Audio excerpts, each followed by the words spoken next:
Hello guys, last video में हमने start किया था अकाउंटिंग इक्वेशन।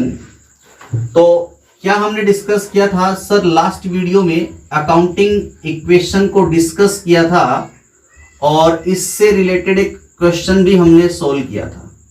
तो चलिए थोड़ा सा आपको रिवाइज कर देते हैं अकाउंटिंग इक्वेशन।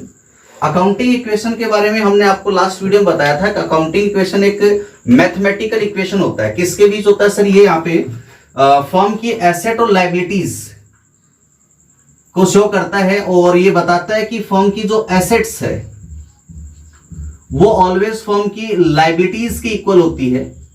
और मैंने आपको बताया था कि फर्म की जो लायबिलिटीज है वो दो टाइप की होती है। एक होती है फर्म की आउटसाइड लायबिलिटी, एक होती है इंटरनल लायबिलिटी।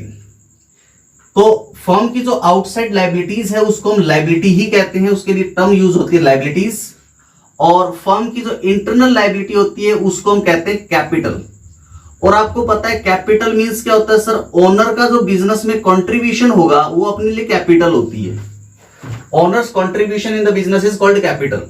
और ये लायबिलिटी का मतलब आउटसाइडर्स को जो हमें पेमेंट करना है बिकॉज ऑफ हमने या तो एसेट परचेज किया या फिर अपन ने गुड्स परचेज किया है, इसके लिए हमें लायबिलिटीज का पेमेंट करना है। यानी फ्यूचर में जो पेमेंट करना है आउटसाइडर्स को वो लायबिलिटी है और ओनर ने जो बिजनेस में कंट्रीब्यूट किया वो कैपिटल है। तो हमने आपको ये बताया था इसकी साहब ये होती है आपकी अकाउंटिंग इक्वेशन। और फिर इसी अकाउंटिंग इक्वेशन में मैंने आपको ये बताया था कि जब भी कोई एक्सपेंसेस होगा तो एक्सपेंसेस को आप करोगे माइनस, क्या करोगे? Minus expenses and losses from capital. Capital में से माइनस करेंगे एक्सपेंसेस एंड लॉसेस और कैपिटल में प्लस करेंगे कोई भी रेवेन्यू होगी या कोई इनकम होगी या फिर कह दो प्रॉफिट होगा। तो कोई भी इनकम या प्रॉफिट हो रहा है तो उसे अपन इसमें क्या करेंगे सर? इसमें ऐड कर देंगे कैपिटल में। तो इस तरह से आपको एक अकाउंटिंग इक्वेशन प्रिपेयर करना होता है। और अकाउंटिंग इक्वेशन प्रिपेयर करते टाइम आपको मैंने भी बताया था कि आपको हमेशा ये ध्यान रखना है कि business and business owner both are separated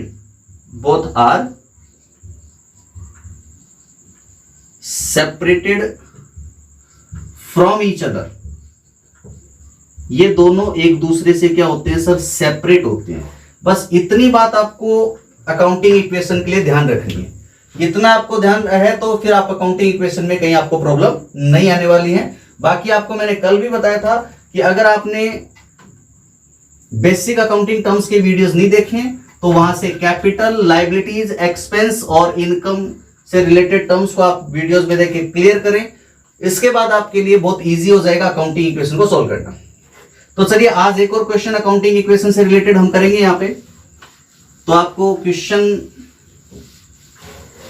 दिया हुआ है आपको,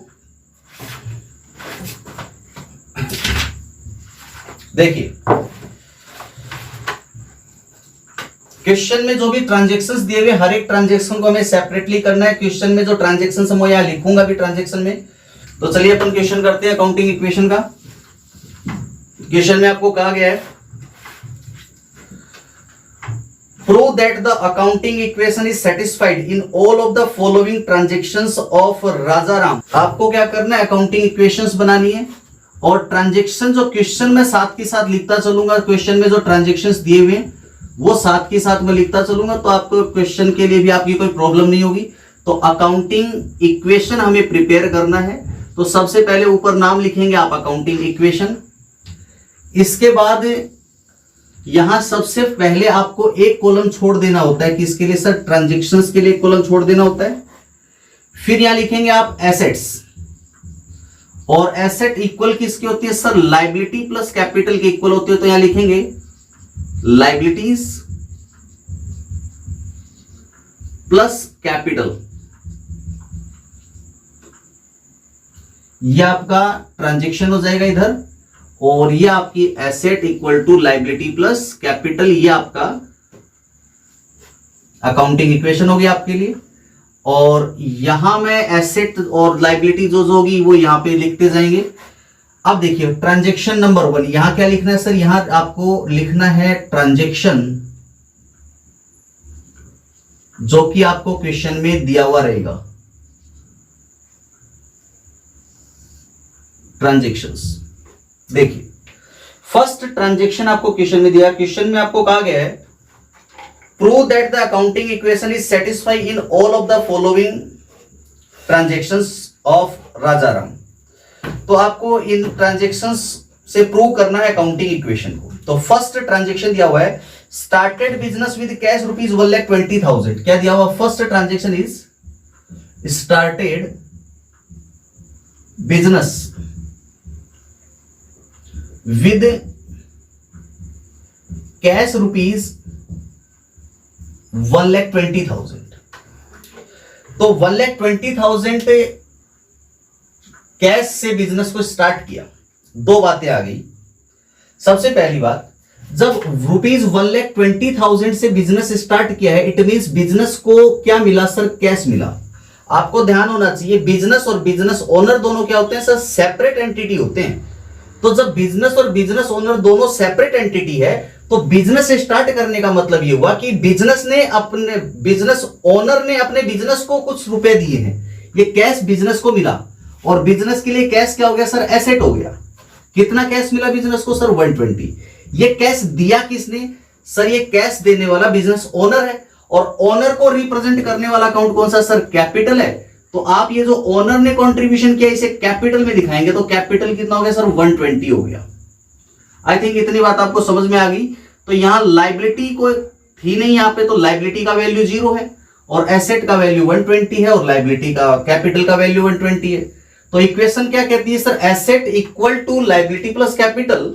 तो लाइबिलिटी प्लस कैपिटल 0 प्लस 120 कितना हो रहा है सर? 120 हो रहा है, और इधर कितना हो रहा है सर? 120 हो रहा है। तो ये आपकी अकाउंटिंग इक्वेशन यहां पे सेटिस्फाई हो जाती है। Second transaction is given to you, purchase a typewriter for cash rupees 8,000 for office use. आपने क्या किया सर? एक टाइपराइटर परचेज किया है। क्या परचेज किया है सर? एक टाइपराइटर हमने परचेज किया और कैश पेमेंट किया 80,000। तो लिखो यहां परचेज अ टाइपराइटर। ट्रांजेक्शन जो दिया हुआ लिख रहा हूं मैं यहां पे, purchase a typewriter, purchase a typewriter for cash, for cash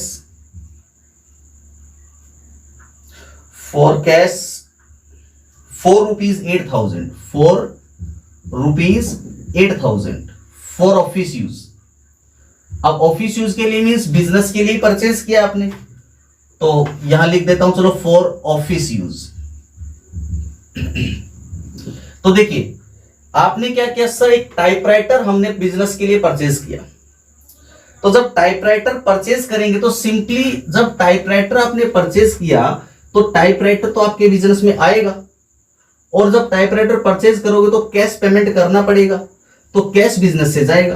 तो यहां टाइपराइटर आपकी एक नई एसेट हो जाएगी। तो एसेट में आप लिखेंगे एक न्यू एसेट का नाम क्या लिखेंगे सर? टाइपराइटर लिखेंगे। यहां पे ये एक नई एसेट होगी बिजनेस के लिए, जो कि पहले वाले ट्रांजेक्शन में आपके पास थी नहीं, और इस वाले ट्रांजैक्शन में 8,000 की आपके पास ये टाइपराइटर आ गई। लेकिन जब आपने टाइपराइटर खरीद लिया है तो पेमेंट करोगे कि नहीं? कैश पेमेंट करना पड़ेगा। तो कैश बिजनेस से चला जाएगा रुपीज 8,000, ये कैश माइनस हो जाएगा। इसका लाइबिलिटी पे कोई इफेक्ट नहीं पड़ा, और कैपिटल पे भी इसका कोई इफेक्ट नहीं हुआ। अब यहां पे एक इक्वेशन, नया इक्वेशन क्या बनेगा वो अपन देख लेंगे। तो देखिए यहां न्यू इक्वेशन होगा, ये लिखेंगे यहां पे न्यू इक्वेशन। ये सब नया इक्वेशन क्या है सेकंड इक्वेशन के इफेक्ट के बाद? तो न्यू इक्वेशन है सर 120 का कैश था, 8,000 का कैश बिजनेस से चला गया, क्योंकि जब टाइपराइटर खरीदा तो टाइपराइटर हमने ले लिया और कैश दे दी अपन ने।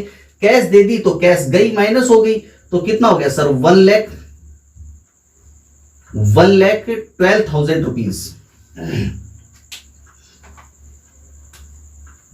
1,12,000 कैश बच गया, और टाइपराइटर हो गया रुपीज 8,000। आई थिंक इतनी बात आपको क्लियर है। यहां देखते हैं, देखिए सर एसेट में क्या हुआ? एसेट पहले भी 0 था, अब भी 0 है। कैपिटल 120 था, इफेक्ट कुछ था नहीं, 0 इफेक्ट था, तो 120 का तुम्हारा कैपिटल रह गया। तो लाइबिलिटी प्लस कैपिटल कितना सर? 120, ये दो एसेट होगी तो दोनों एसेट को ऐड किया तो कितना है सर 120। तो यहां टोटल एसेट 120, उधर लायबिलिटी प्लस कैपिटल 120, तो यहां भी इक्वेशन क्या हो रही है, सेटिस्फाई हो रही है। तो यहां प्रूव हो रहा है कि asset equal to liability plus capital, दोनों एसेट मिला के 120 है, उधर लायबिलिटी प्लस कैपिटल मिला के भी 120 हो रहा है। चलिए थर्ड ट्रांजेक्शन अपन लिख रहे हैं। ट्रांजेक्शन थर्ड आपको दिया हुआ है, purchase goods for cash ₹50,000, purchase goods, purchase goods for ₹50,000 for cash. It means आपने गुड्स खरीदा है, गुड्स परचेज किया है और कैश पेमेंट कर दिया। तो गुड्स परचेज किया तो आपके बिजनेस को क्या मिला सर, स्टॉक ऑफ गुड्स मिला, यानी कि हमारे बिजनेस को मिला गुड्स। तो गुड्स आपके लिए क्या एसेट होगा। एसेट क्यों होगा, क्योंकि गुड्स से आपको फ्यूचर में एक बेनिफिट मिलेगा। क्या बेनिफिट मिलेगा, जब आप गुड्स को सेल करेंगे तो उससे आपको बेनिफिट होगा फ्यूचर में। तो गुड्स को सेल करने के लिए आपने परचेज किया, जब तक सेल नहीं करोगे तब तक आपकी बिजनेस के लिए वो एसेट है। तो यहां लिखोगे एसेट में आप इसको लिखो गुड्स, आपकी एसेट हो गई। यहां फर्स्ट ट्रांजेक्शन में गुड्स आपके पास नहीं था, यहां गुड्स नहीं था, लेकिन अब गुड्स आपके बिजनेस में कितने का आ गया सर, यहां पे 50,000 का गुड्स हमारे पास आ गया। और जब गुड्स परचेज किया तो आपने फॉर कैश परचेज किया, इट मीन जब आपने गुड्स खरीदा तो कैश पेमेंट आपने कर दिया। तो कैश पेमेंट कर दिया, इट मींस कैश बिजनेस से क्या हो गया सर, आउट हो गया। तो कैश में से इसे क्या कर देंगे, माइनस कर देंगे। अब इसका टाइप राइटर पे कोई इफेक्ट नहीं है, लायबिलिटी पे कोई इफेक्ट नहीं है, और इस चीज का कैपिटल पे कोई इफेक्ट नहीं है। अब देखते हैं अपन इस इक्वेशन को बनाते हैं। इक्वेशन क्या बनती है अपने, यहाँ पे न्यू इक्वेशन बना देते हैं, यहाँ पे न्यू इक्वेशन। तो न्यू इक्वेशन होगी सर हमारे पास 1,12,000 रुपीज कैश था, 50,000 का कैश हमने पेमेंट कर दिया, तो रिमेनिंग 62,000 का कैश हमारे पास रिमेनिंग रह गया। कितना कैश रह गया सर, 62 का कैश रह गया, प्लस 8,000 रुपीज टाइपराइटर में रह गया, ₹8,000 टाइपराइटर का वैल्यू है, और गुड्स का जो वैल्यू है वह ₹50,000, ₹50,000 गुड्स का वैल्यू है, इक्वल टू, या लायबिलिटी का वैल्यू अब तक 0 आ रहा है और कैपिटल पे कोई इफेक्ट नहीं था, तो कैपिटल का वैल्यू अब तक भी 120 है। ये 120 कैपिटल हो गया, 1,20,000, 1,20,000 अपना कैपिटल हो गया। अब देखिए लायबिलिटी कितना है सर, 0 है, और ये आपका कैपिटल कितना 120 है, तो लायबिलिटी प्लस कैपिटल 120, और इधर ये एसेट होगी। इन सब एसेट को अगर ऐड करेंगे तो ये कितना होगा सर, ये भी होगा 120। तो asset equal to liability plus capital दोनों 120 है। तो यहां भी इक्वेशन क्या हो रही है, प्रूव हो रही है। नेक्स्ट हम ट्रांजेक्शन लिखते हैं यहां पे, fourth transaction is given, purchase goods for 40,000 on credit. Goods purchase किया, purchase goods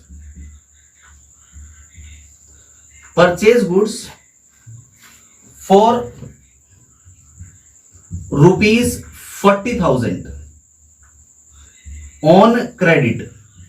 on credit means simply अगर अपन बात करें तो क्रेडिट का मीनिंग होता है उधार में आपने खरीदा है, गुड्स परचेज किया लेकिन कैश पेमेंट आपने नहीं किया। तो आपने गुड्स परचेज कर लिया है, कैश पेमेंट नहीं किया, तो आपके ऊपर एक ऑब्लिगेशन आ गया कि आपको उसे फ्यूचर में पेमेंट करना पड़ेगा कैश। तो आपने गुड्स परचेज किया, चलो इस बात को देखते हैं। गुड्स परचेज किया तो आपके बिजनेस को क्या मिला सर, गुड्स तो हमारे बिजनेस को मिल गया। जब आपके बिजनेस को गुड्स मिल चुका है तो गुड्स में तो ऐड करो कितना, 40,000 रुपीज ऐड करो सर, गुड्स में ऐड हो जाएगा 40। गुड्स परचेज किया, कैश पेमेंट नहीं किया ना, आपका क्रेडिट परचेज किया है। तो जब हम क्रेडिट परचेज करेंगे तो पेमेंट फ्यूचर में करना पड़ेगा, तो ये हमारे लिए क्या होगी सर, लायबिलिटी हो गई, क्योंकि जब भी हमें फ्यूचर में पेमेंट करना है इट मींस ये हमारे लिए क्या है, लायबिलिटी है। पेमेंट करना है किसको, क्रेडिटर्स को पेमेंट करना है। क्रेडिटर का मीनिंग मैंने बताया था जब बेसिक अकाउंटिंग टर्म्स आपको मैंने पढ़ाई थी, मैंने बताया था कि क्रेडिटर वो पर्सन्स होते हैं जिन पर्सन्स से आपने क्रेडिट परचेज किया होता है गुड्स को, तो उनको क्रेडिटर बोलते हैं। तो और ये आपके लिए क्या आते हैं, लायबिलिटी होती है, इनको फ्यूचर में आपको पेमेंट करना है। तो आपने 40,000 का गुड्स अभी परचेज किया था, तो गुड्स में ऐड हो गया 40 और आपको पेमेंट कितना करना है सर, 40 का गुड्स परचेज किया तो फ्यूचर में पेमेंट भी 40,000 रुपीज कर रहे हैं, तो ये आपके लिए लायबिलिटी भी हो गया 40, जिसका कैपिटल पे अब तक कोई इफेक्ट नहीं आया, यहां भी इनका कोई इफेक्ट नहीं आ रहा है। चलिए देखते हैं इक्वेशन, न्यू इक्वेशन बनाते हैं अपनी इसकी। तो इसी के साथ अपनी न्यू इक्वेशन जो होगी वो क्या हो जाएगी सर, यहां इसी के साथ न्यू इक्वेशन हो जाएगी 62,000 रह जाएगा हमारा कैश, 8,000 रह जाएगा हमारा टाइपराइटर और 90,000 रुपीज हो जाएगा गुड्स। 40 का ये परचेज किया है, 50 का पहले से था, 90,000 का गुड्स हो गया। क्रेडिटर पहले 0 था, अब क्रेडिटर यानी अमाउंट पेबल है 40,000, तो क्रेडिटर लायबिलिटीज की जो वैल्यू है वो 40,000 है, प्लस कैपिटल 120, इफेक्ट 0 था तो यहाँ पे 120 कैपिटल का अमाउंट हो गया। तो ये आपका लायबिलिटी प्लस कैपिटल कितना होता है सर, लायबिलिटी प्लस कैपिटल 120 हो रहा है, ये 40,000 और ये आपका 1,20,000। तो सर लायबिलिटी प्लस कैपिटल 160 और इधर इन एसेट को ऐड करेंगे सबको, तो ये कितना आएगा सर 70 और 90 160, उधर भी कितना है 160 हो रहा है, तो ये 160 और 160 इक्वल हो रहे हैं, तो asset equal to liability plus capital, यहां भी अकाउंटिंग इक्वेशन प्रूव हो रहा है।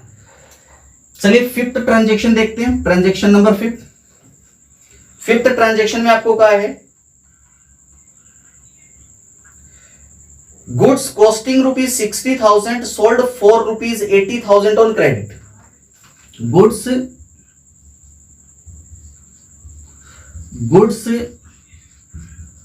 कॉस्टिंग गुड्स की कॉस्ट क्या है सर 60,000 है और आपने इसको सेल कितने में कर रहे हैं सर, सेल कर रहे हैं 80,000 में, for 80,000 goods costing ₹80,000 sold for ₹80,000 sold for ₹80,000 on credit. On credit means आपने उधार में बेचा इसे, मतलब गुड्स तो आपने बेच दिया, अभी कैश आपको अभी तक मिला नहीं है, तो इसे बोलेंगे अपन ऑन क्रेडिट।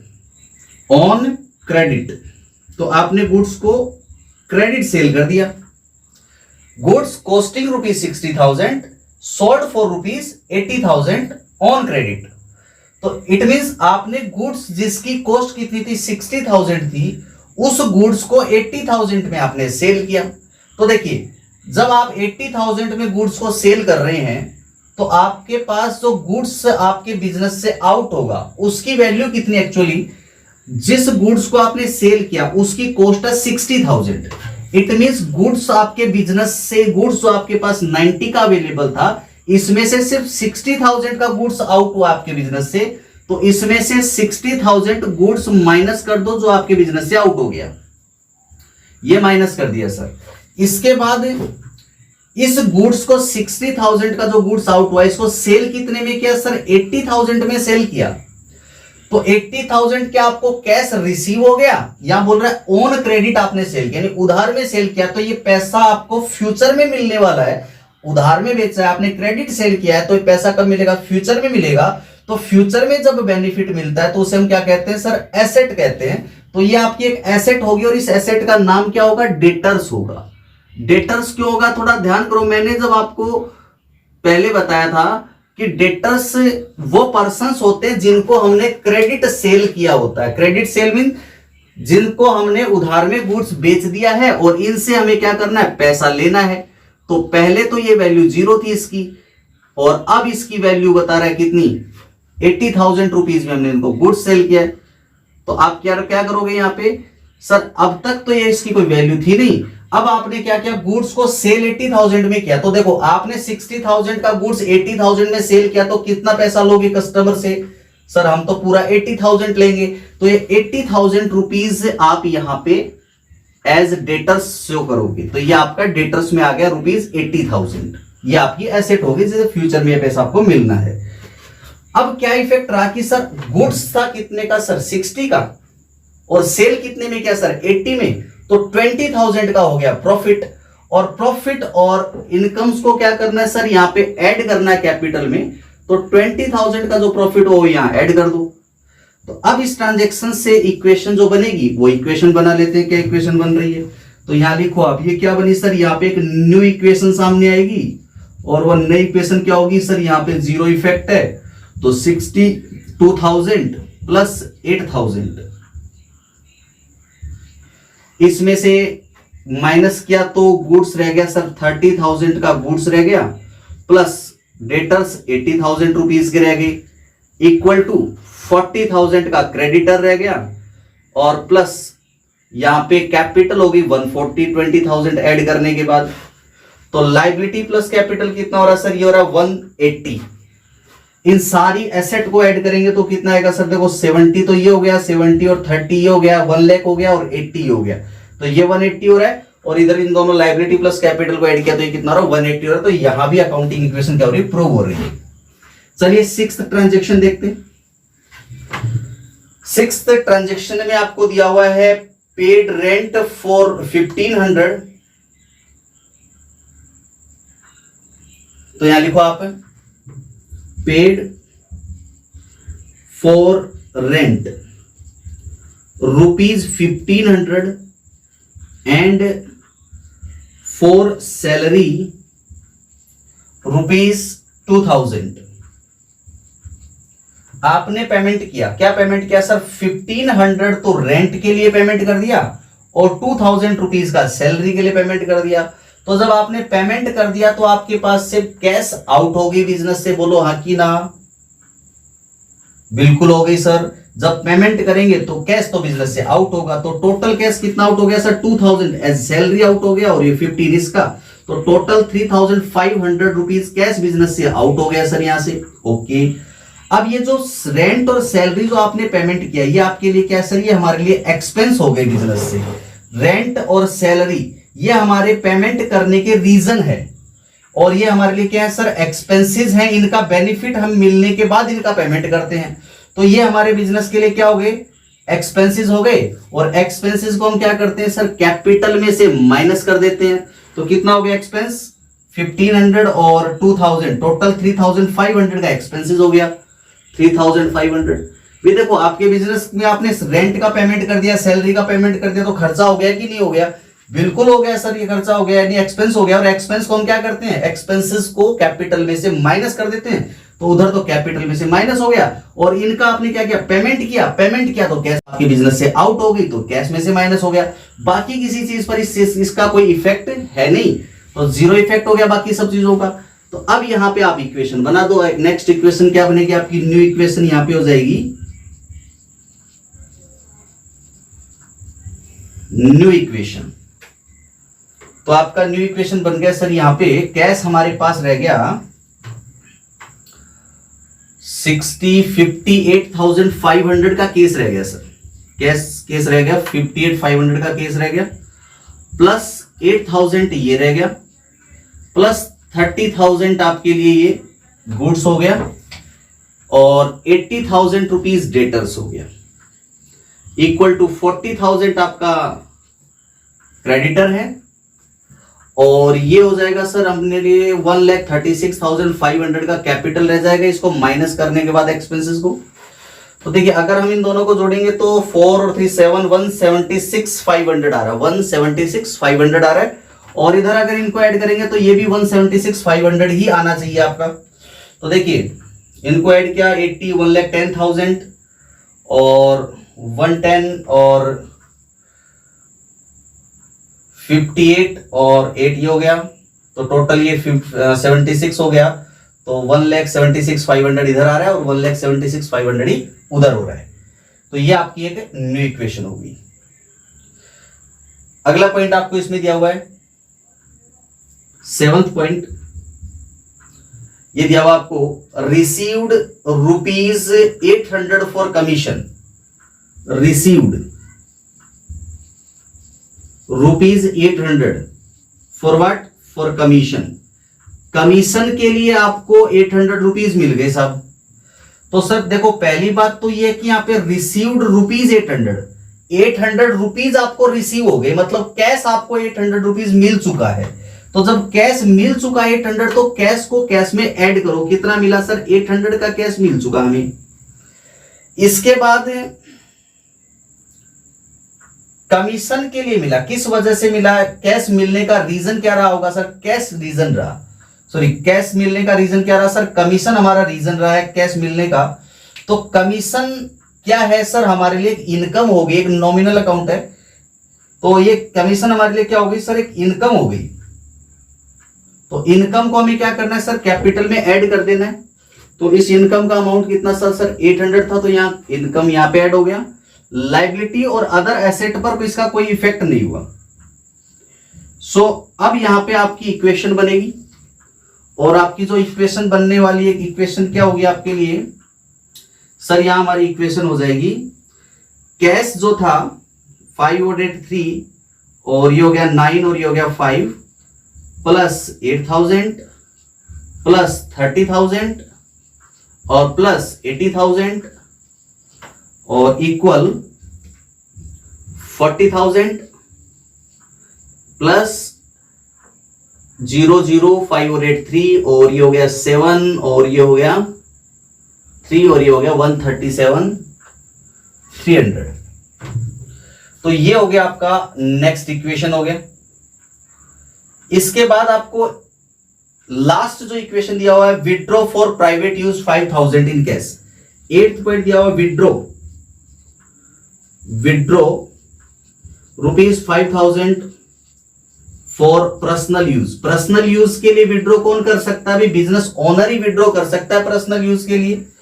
तो ओनर जब पर्सनल यूज के लिए विड्रॉ करेगा, क्या विड्रॉ कर रहा है, रुपीज 5,000 विड्रॉ कर रहा है बिजनेस ओनर अपने बिजनेस से। तो बिजनेस ओनर रुपीज 5,000 जब विड्रॉ करेगा तो बिजनेस से कैश आउट हो जाएगा, क्योंकि कैश ही तो विड्रॉ करेगा, तो बिजनेस में कैश कम हो गया आपकी, तो कैश माइनस हो गया 5,000। सर कैश कम हो गया तो कैश में से माइनस कर दिया। अब यहां पे ये जो विड्रॉ किया है कैश 5,000 चला गया, ये कैश कौन लेके गया सर, बिजनेस ओनर लेके गया है। और ओनर का जो कंट्रीब्यूशन बिजनेस में था उसे क्या बोलते थे सर, कैपिटल बोलते थे। बिजनेस ओनर ने बिजनेस में जो भी कुछ कंट्रीब्यूट किया होता है उसे कैपिटल बोलते हैं। अब बिजनेस ओनर ने 5,000 रुपीज का कैश बिजनेस से विड्रॉ कर लिया, इसका मतलब ये जो बिजनेस ओनर का कंट्रीब्यूशन था इसमें से 5,000 माइनस करो, क्योंकि ओनर ने 5,000 अपने कंट्रीब्यूशन में से निकाल लिए। तो यानी कि यहां से 5,000 कैपिटल में से माइनस हो जाएगा, क्योंकि ओनर का कंट्रीब्यूशन क्या हो गया, कम हो गया सर। इन पे बाकी चीजों पे कोई इफेक्ट है नहीं। अब यहां पे लास्ट इक्वेशन था अपना, यहां हम देखेंगे फाइनल इक्वेशन क्या बनता है। लास्ट इक्वेशन को क्या बोलते हैं, फाइनल इक्वेशन बोलते हैं। तो ये अपना यहां पे फाइनल इक्वेशन हो जाएगा, माइनस करना 5,000, तो 54,300 रुपीज ये रहेगा, 54,300 rupees plus 8,000 rupees plus 30,000 rupees plus 80,000 rupees equal to 40,000 liability, और इसमें से 5 माइनस करेंगे तो 1,32,300 रुपीज होगा अपना कैपिटल। अब देखिए लाइबिलिटी प्लस कैपिटल को ऐड करो। सर लाइबिलिटी की वैल्यू है 40 और कैपिटल की वैल्यू 132, तो ये हो रहा है 172,300 हो रहा है। इधर देखिए एसेट की वैल्यू चेक करते हैं, तो एसेट की वैल्यू 54,300 ये है, इसमें 8,000 अपन ऐड करेंगे, 8,000 अपना ऐड हो गया। टाइपराइटर का स्टॉक दिया 30 का आ गया फाइनली, और डेटर्स जो है वो 80,000 हो गया। इन सबको ऐड करेंगे तो ये हो गया 38, 172,300 ये हो जाता है। तो यहाँ पे 172,300 यहाँ पे टोटल किसका आ रहा है, सब एसेट का आ रहा है। इधर लाइबिलिटी प्लस कैपिटल का भी सेम टोटल आ रहा है। तो ये आपकी फाइनल इक्वेशन हो गई। तो इस तरह आपके हर एक ट्रांजैक्शन, बिजनेस ट्रांजैक्शन के बाद अकाउंटिंग इक्वेशन सेटिस्फाई हो जाती है। मींस ऑलवेज हर बिजनेस ट्रांजैक्शन के बाद अकाउंटिंग इक्वेशन ये प्रूव होगा कि एसेट का जो वैल्यू होगा वो लाइबिलिटी प्लस कैपिटल के इक्वल ही होगा। इन सब ट्रांजैक्शन के बाद यही चीज हर इक्वेशन में प्रूव होती आ रही है। आई थिंक ये क्वेश्चन आपको अच्छे से समझ में आ गया होगा। तो इसका स्क्रीनशॉट लेना चाहो ले सकते हैं।